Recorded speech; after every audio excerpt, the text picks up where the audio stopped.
Tshepisong, west of Johannesburg, where disgruntled residents have clashed with police over illegal electricity disconnections. City Power says this is a necessary undertaking, citing safety risks. Zola Sholwana joins us now with those details. Zola, good morning. And we've seen in other places like Tshepisong where there have been these violent clashes with the authorities following disconnections or even issues relating to tariff hikes when it comes to electricity prices. How's this going down where you are? Well, Iman, the situation is relatively calm today here in Tshepisong. As you'd understand, that the situation was quite violent yesterday, where we saw residents taking matters to the streets and demanding City Power as the power utility to reconnect them, as we understand that they haven't had electricity for over 2 weeks. Now, the power utility says that only 3% of the people here pay for electricity, and most of those people are retailers, and they claim that community members are not paying for electricity. But let's actually speak to one of the community members who will actually, take us through this. Thank you very much for your time, sir. City Power says only 3% of the population here pay for electricity, and those are retailers. What are you saying as the resident? The 3% issue is caused by them. They've been changing meters on numerous occasions, and you'd find that meters are faulty, they can't register units, and you would call City Power to send someone, and the person they would send o bypassang meter reference. The meters at the Moko Tshepisong have been bypassed by City Power, and it's been years. And the community is still frustrated, understanding that you are still without power 2 weeks later, even when you say City Power promised to come here and reconnect the residents.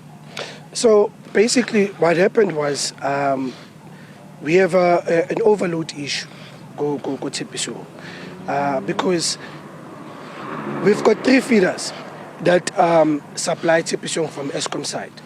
However, Tshepisong, it's 4 feeders. So 4.5 years ago, City Power created a line called Line D, the 4th feeder. But the project was never really finished. So what they did was, that particular Line D to Line A, resulting in congestion, right? So automatically the line is overloaded. Abafeta, Bebanka Leratong village, which is Ward 127, by Palamisoko-Dima, the very same line. So what happens is every time Mklakaswa trip because of overload. And then they keep on saying, Batlo Kenya feeder, Eskom dispute. They always say that. And it has never materialized till to date. The situation looks calmer here because residents are in their houses, unlike what we saw yesterday. What's going to happen if City Power does not resolve this issue? Let me just put it into, into perspective. So yesterday what happened was there was a community meeting, go PP Garage. There was no protest. As the councillor was engaging the community, the headlines in City Power area, they wanted to conduct their operation yesterday, but there was protest action. And there was no protest action. There was a meeting. With that information, it's really from the media. The community because City Power is the mind games. On Monday, we were in a meeting with City Power. They said they can do the operation anytime.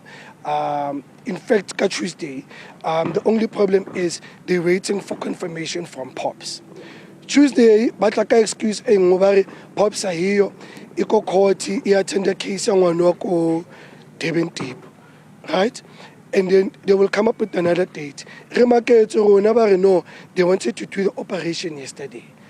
So that's why Moban no really busy, but how come no today? Thank you very much, Dumelo, a community member there, essentially telling us that what we saw yesterday was not a planned protest here. It was rather a community gathering where they were anticipating to hear from City Power as to when will they resolve their electricity issue. But of course, later on, we'll get to hear from the power utility as to what will happen moving forward, as it is quite cold here and residents are getting frustrated as the day goes by. Back to you in studio. Zola Sholwana, thank you.